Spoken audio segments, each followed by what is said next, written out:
Hello students, welcome back. So students, in last lecture we were discussing about the different temperature scales, okay? And we have converted all the temperature units into each other, okay? So students, in this lecture we will discuss about the different state of matter can be converted into one another or not. So in last lecture I have finished my lecture on the discussion of whether the states of matter can be changed or not. So the reply of that question is yes.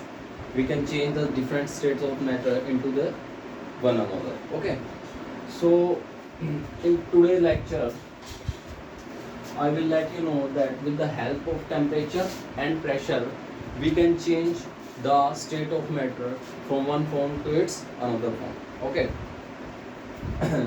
So students, when we were discussing about the different properties of particles, then there were two aspects. Okay, first one was the space between the particles.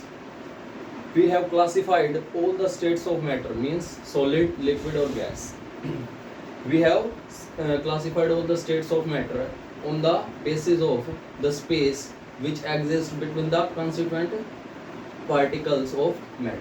Okay, so मैंने उसमें बोला था कि जब भी हमारे जो individual जो कंस्टिट्यूएंट पार्टिकल हैं उनके बीच में जो स्पेस होगा वो बहुत कम होगा, तो हम उसको किस में कैटेगराइज करेंगे बेटा? सॉलिड स्टेट में. ओके, और अगर मैं उस स्पेस को थोड़ा सा बढ़ा देता था, इंक्रीज कर देता था, तो मैं उसको क्या बोल देता था बेटा? लिक्विड. और मैंने उसको ज़्यादा ही बढ़ा दिया, मीन्स अगर मैंने पार्टिकल को अलाउ कर दिया फ्रीली मूव करने के लिए, तो मैं उसको क्या बोल देता था बेटा? गैस बोल देता था. ओके, सो अगर हम with the help of temperature and pressure, अगर हम पार्टिकल्स के बीच में क्या करें बेटा? ये जो डिस्टेंस है ना, इंटर पार्टिकल डिस्टेंस है, उसको क्या कर दें? इंक्रीज कर दें या डिक्रीज कर दें, तो हम मैटर की एक स्टेट को दूसरी स्टेट में क्या कर सकते हैं बेटा? कन्वर्ट कर सकते हैं. Okay, similarly with the help of pressure we can change the state of matter. How? बेटा जब हमने पार्टिकल की प्रॉपर्टीज को डिस्कस किया था तो मैंने आपको बताया था intermolecular force of attraction. Okay, inter particle force of attraction के बारे में डिस्कस किया था, और हमने ये पाया था कि जो सॉलिड स्टेट होती है मैटर की, उसके बीच में जब स्पेस बहुत कम होता है ना, सॉलिड स्टेट में स्पेस क्या होता है? कंस्टिट्यूएंट पार्टिकल के बीच में बहुत कम होता है. तो जब स्पेस बहुत कम होता है तो इसका मतलब क्या है? वहाँ पे inter particle force of attraction क्या है? बहुत ही ज़्यादा है एक्सेंट में. ठीक है, तो अगर मैं प्रेशर की हेल्प से गैसियस मॉलिक्यूल्स को, जिनके बीच में क्या है बेटा? स्पेस क्या है? बहुत ज़्यादा है, और inter particle force of attraction बहुत ही कम है, अगर मैं with the help of pressure in दो पार्टिकल्स को एक दूसरे के थोड़ा पास ले आऊँ, ठीक है, इन नियर बाई, तो क्या होगा? उनके बीच में inter particle force of attraction बढ़ जाएगा बेटा. ठीक है, तो वो किस में कन्वर्ट हो जाएंगे बेटा? गैसियस स्टेट से लिक्विड स्टेट में. एंड सिमिलरली हम क्या करें? अगर उनको और ज़्यादा पास ले आए, एक दूसरे के सराउंडिंग में ले आए, तो क्या होगा बेटा? तो क्या होगा? उनके बीच में inter particle force of attraction और ज़्यादा बढ़ जाएगा, है ना, and they will convert into solid state from the liquid state. Okay, so today we will discuss about the mechanism of interconversion of different states of particle. Okay, so let's start. So आज हम पढ़ रहे हैं effect of temperature and pressure on the states of matter. Okay, so firstly हम क्या देख रहे हैं? The states of matter can be changed majorly by two ways. जैसा कि मैंने अभी डिस्कस किया कि मैटर की स्टेट को हम मेजरली टू वेज से क्या कर सकते हैं बेटा? चेंज कर सकते हैं. ठीक है, उसमें पहले क्या है? Bye changing the temperature, means temperature को चेंज करके. अब टेम्परेचर को चेंज करने से क्या होगा वो देखेंगे हम. और दूसरा क्या है? बाय चेंजिंग द प्रेशर, कि अगर हम उन स्टेट्स का क्या कर दें? प्रेशर चेंज कर दें, तो भी हम क्या कर सकते हैं? डिफरेंट स्टेट्स ऑफ मैटर को एक दूसरे में इंटर कन्वर्ट कर सकते हैं. ओके बेटा, सो हमें ये देखना है कि होगा क्या by changing the temperature, and होगा क्या by changing the pressure. Means what will be the impact of changing pressure and changing the temperature on the states of matter. Okay, so चलिए डिस्कस करते हैं. सबसे पहले देख रहे हैं हम effect of change of temperature. Okay बेटा, सो आज जो हम मेनली डिस्कस करेंगे वो करेंगे effect of change of temperature. Effect of change of pressure हम अगले लेक्चर में करेंगे. सो टेम्परेचर का जब हम चेंज देख रहे हैं तो उसमें देखो बेटा, हम पहले पढ़ने जा रहे हैं effect of change of state from solid to liquid, ठीक है, सॉलिड से लिक्विड। इसके जस्ट बाद क्या पढ़ेंगे, पहले सॉलिड से लिक्विड कन्वर्ट करते हैं टेम्परेचर की हेल्प से, फिर हम क्या करेंगे, लिक्विड टू सॉलिड कन्वर्ट करेंगे, ठीक है बेटा। सिमिलरली फिर क्या करेंगे, हम लिक्विड से गैस में कन्वर्ट करेंगे टेम्परेचर की हेल्प से, और गैस को किस में कन्वर्ट कर देंगे, लिक्विड में। ओके, सो हम ये देखते हैं कि टेम्परेचर का क्या इफेक्ट पड़ता है जब हम किसी भी चीज को सॉलिड से लिक्विड में कन्वर्ट करते हैं, ठीक है। सो बेटा देखो, जब हम डिस्कस कर रहे थे तो हमने ये बताया था कि कोई भी पार्टिकल होता है मैटर के अंदर, वो अपनी मीन पोजीशन के अराउंड क्या करता है बेटा, वाइब्रेट करता है। ओके, सो जब हम क्या करते हैं, टेम्परेचर को इंक्रीज कर देते हैं, है ना, एक पर्टिकुलर एक्सटेंट तक इतना टेम्परेचर इंक्रीज कर दें कि वो क्या करे, वो जो पार्टिकल होगा वो क्या एक्वायर कर लेगा बेटा, काइनेटिक एनर्जी, है ना। With increase in temperature the constituent particle of matter will acquire the kinetic energy. और जैसे जैसे हम टेम्परेचर को इंक्रीज करते जाएंगे वो ज्यादा काइनेटिक एनर्जी एक्वायर करते जाएंगे, है ना। तो एक टाइम ऐसा आएगा कि हम इतना टेम्परेचर इंक्रीज कर चुके होंगे कि जो पार्टिकल है वो अपनी जो मीन पोजीशन के अराउंड जो वाइब्रेट करता था, तो टेम्परेचर को इंक्रीज करने से जो inter particle force of attraction है, जिसकी वजह से वो क्या कर रहा है, अपने मीन पोजीशन के अराउंड वाइब्रेट कर रहा है पार्टिकल, वो उसको क्या कर देता है, ओवरकम कर जाता है उस फोर्स ऑफ अट्रैक्शन को, ठीक है। और क्या करता है, लिक्विड फ्लो करना स्टार्ट कर देता है। और जैसे वो पार्टिकल वो फ्लो करना स्टार्ट कर देगा, वो क्या हो जाएगा बेटा, सॉलिड से किस स्टेट में कन्वर्ट हो जाएगा, लिक्विड में। और वही टेम्परेचर जिस पे वो सॉलिड लिक्विड में क्या करेगा, फ्लो करना स्टार्ट कर देगा, वो टेम्परेचर उस सॉलिड का क्या कहलाएगा, melting point. Okay, so what is melting, so melting is the temperature at which a solid melts to become a liquid at atmospheric pressure, है ना बेटा, ये इंपॉर्टेंट है, आपको एटमॉस्फेरिक प्रेशर पे ध्यान देना, ठीक है। एटमॉस्फेरिक प्रेशर कितना होता है, 1 बार। तो ये कंडीशन है इसकी कि जब वो टेम्परेचर जिस पे कोई सॉलिड क्या करे, लिक्विड में कन्वर्ट हो जाए एटमॉस्फेरिक प्रेशर पे। बेटा आपको एटमॉस्फेरिक प्रेशर मेंटेन रखना है, ठीक है, जो कितना होता है, 1 बार, ठीक है। Then that temperature is called its melting point, ठीक है। And the process of melting a solid into liquid is called melting, okay।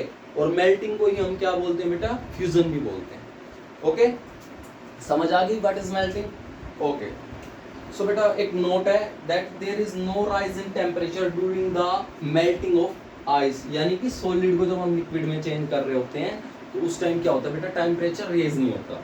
अब इस बात को हम कैसे समझेंगे, इस बात को हम एक एक्सपेरिमेंट से समझते हैं। सपोज करो हम बीकर में क्या लेते हैं, आइस लेते हैं, ठीक है। और उस आइस में क्या करते हैं, हम अपना लेबोरेटरी थर्मोमीटर डिप कर देते हैं, ठीक है। जो थर्मोमीटर का जो बल्ब होता है वो क्या कर देते हैं, हम आइस में डिप कर देते हैं, और फिर हम क्या करते हैं, उस आइस को हीट करना स्टार्ट कर देते हैं, ठीक है बेटा। तो क्या करते हैं, जो आइस है that will start melting. Okay, so हम ये ऑब्जर्व करते हैं कि जब आइस लिक्विड में मेल्ट होती है तो हम क्या करते हैं, थर्मोमीटर हमने डिप किया होता है, तो हम पहले तो स्टार्टिंग का टेम्परेचर मेजर कर लेते हैं, और फिर जब आइस मेल्ट होती जा रही है तो हम क्या करते हैं, उस लिक्विड का टेम्परेचर कंटिन्यूअसली मेजर करते हैं, ठीक है। तो हम ये ऑब्जर्व करते हैं कि जो लिक्विड है उसका जो टेम्परेचर है वो क्या है, 0 डिग्री है अभी तक, ठीक है। कब तक रहता है वो 0 डिग्री, जब तक वो पूरी की पूरी आइस किस में ना कन्वर्ट हो जाए, वाटर में कन्वर्ट ना हो जाए। तो इसका मतलब क्या हुआ, इसका मतलब ये हुआ कि जब हम जो हीट दे रहे हैं वो heat kinetic energy of water molecules में कन्वर्ट ही नहीं हो रही। अगर वो वाटर मॉलिक्यूल में कन्वर्ट होती तो क्या होता, वाटर मॉलिक्यूल्स का टेम्परेचर रेज करता, लेकिन क्या हो रहा है, वो तो उतना ही बना हुआ है, मींस 0 डिग्री बना हुआ है। कोई भी जो आइस है, हमारी आइस का फ्रीजिंग पॉइंट कितना होता है, 0 डिग्री। तो हम जब हीट कर रहे होते हैं तो वो क्या है, आइस का भी और वाटर का भी जो टेम्परेचर है वो 0 डिग्री ही रहता है, ठीक है। तो इसका मतलब ये हुआ कि जब जो हम हीट सप्लाई कर रहे थे सिस्टम को, इसका मतलब ये हुआ कि वो वाटर की मॉलिक्यूल्स को काइनेटिक एनर्जी नहीं दे रही। किस में यूज हो रही है, वो आइस को मेल्ट करने में यूज हो रही है, किस में, आइस को वाटर में कन्वर्ट करने में यूज हो रही है वो हीट, ठीक है बेटा। तो इसका मतलब ये हुआ कि जब तक सॉलिड पूरी तरह से मेल्ट नहीं हो जाता तब तक क्या होता है, राइज ऑफ टेम्परेचर नहीं होता, ठीक है जी। तो ये नोट वही बता रहा है कि there is no rise in temperature during the melting of ice. Okay okay, अब आती है बेटा नेक्स्ट डेफिनेशन हमारी, वो होती है लेटेंट हीट ऑफ फ्यूजन। अब बेटा लेटेंट का मीनिंग होता है हिडन। लेटेंट का मीनिंग क्या होता है बेटा, hidden. Okay, so what is latent heat of fusion. तो ये क्या होती है latent heat of fusion? The amount of heat energy required to convert 1 kg of solid into liquid at atmospheric pressure at its melting point is called latent heat of fusion. मतलब क्या हुआ? मतलब ये हुआ कि जब हम अभी एग्जाम्पल कर रहे थे, जो एक्सपेरिमेंट कर रहे थे, जिसमें क्या कर रहे थे, हम हीट दे रहे थे, हीट सप्लाई कर रहे थे, और आइस से क्या बन रहा था? वाटर बन रहा था बेटा। तो क्या हो रहा था? वाटर का तो टेम्परेचर रेज नहीं कर रहा था, वो तो 0 डिग्री ही था।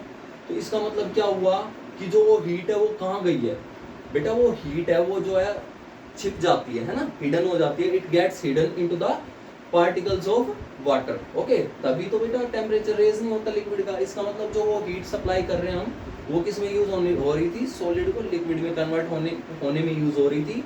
मींस टेम्परेचर तो इंक्रीज कर नहीं रहा था, तो वो जो हीट थी वो क्या हुई थी? छुपी हुई थी between the particles of water molecule. Okay, so what is latent heat of fusion? वो हीट जो रिक्वायर होती है हमें, है ना, that amount of heat which is required किसके लिए? To convert 1 kg of solid आप आइस ले सकते हो, जैसे 1 kg ऑफ आइस को इसके आइस स्टेट से किसमें? वाटर स्टेट में, और एट एटमॉस्फेरिक प्रेशर पे सॉलिड को लिक्विड 1 kg सॉलिड को लिक्विड में कन्वर्ट करने के लिए जो हमें हीट रिक्वायरमेंट होती है एटमॉस्फेरिक प्रेशर पे और उसके मेल्टिंग पॉइंट पे, वही हीट क्या कहलाती है बेटा? Latent heat of fusion. Okay okay, चलिए हम नेक्स्ट चीज पे चलते हैं।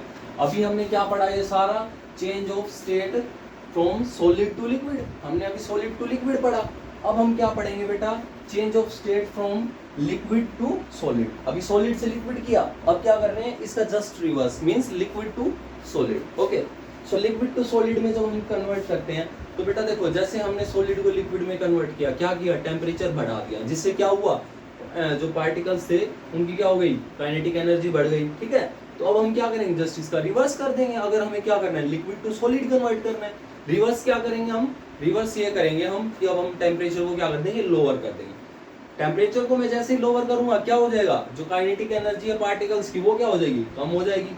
वो धीरे धीरे और कम हो जाएगी, और कम हो जाएगी, तो उनके बीच में क्या इस्टेब्लिश हो जाएगा? पार्टिकल्स के बीच में इंटरमोलिकुलर फोर्स ऑफ अट्रैक्शन। ठीक है, तो जितना जितना हम हीट को कम करते जाएंगे टेम्परेचर को, वो क्या करता जाएगा? धीरे धीरे उसकी काइनेटिक एनर्जी कम होती जाएगी, वो अपनी मेन पोजीशन पे स्टे करेगा, और उसके बाद उनके बीच में जो डिफरेंट पार्टिकल्स हैं उनके बीच में क्या इस्टेब्लिश हो जाएगा बेटा?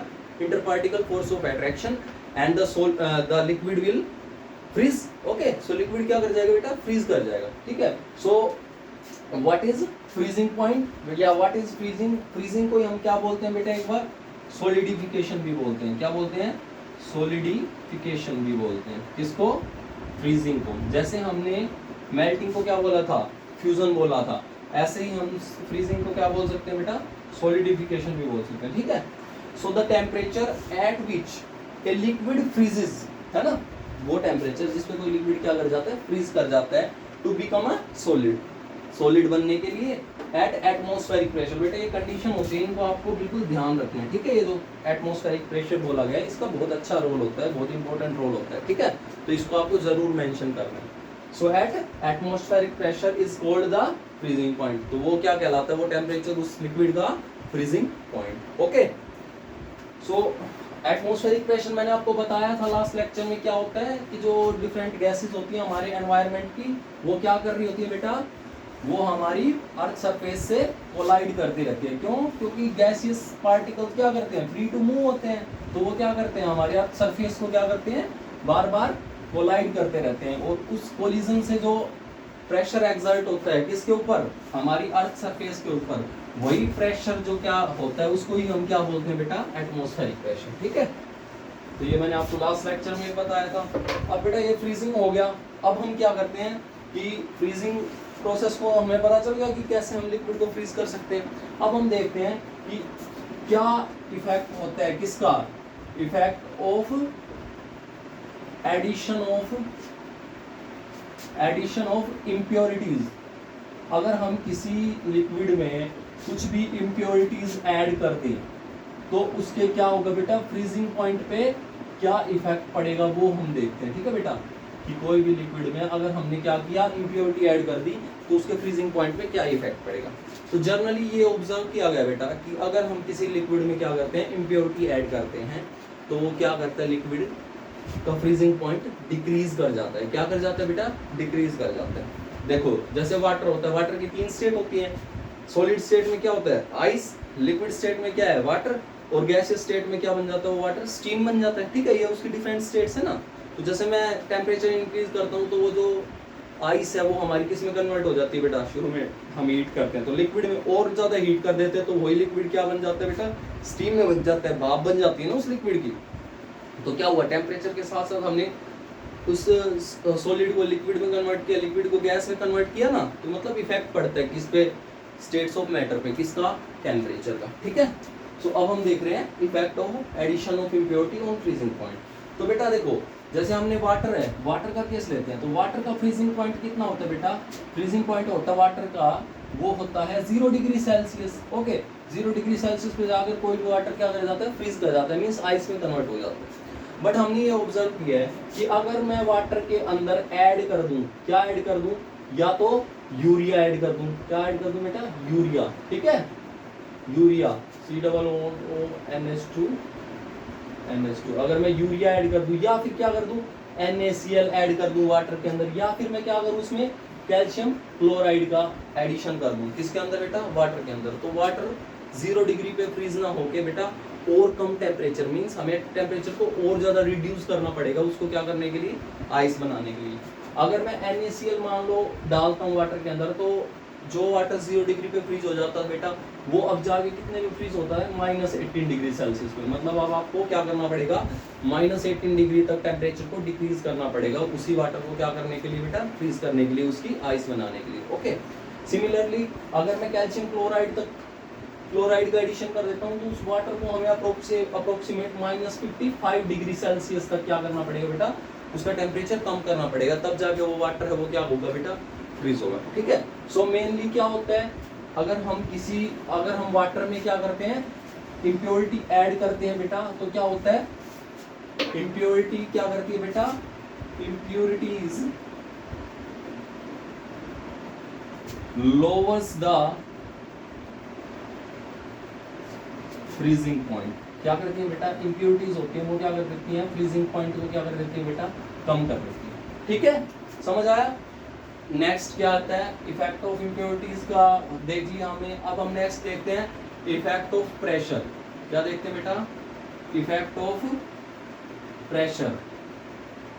इफेक्ट ऑफ प्रेशर किसके ऊपर बेटा, on freezing point. Freezing point पे या फ्रीजिंग पे क्या करते हैं, हम देखते हैं इफेक्ट ऑफ प्रेशर, कि जैसे ही हम प्रेशर इंक्रीज करेंगे तो क्या इफेक्ट पड़ेगा फ्रीजिंग के प्रोसेस पे।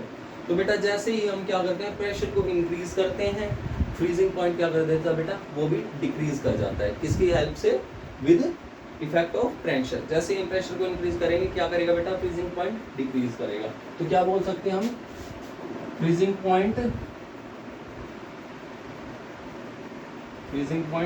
decreases with increase in pressure, ठीक है बेटा।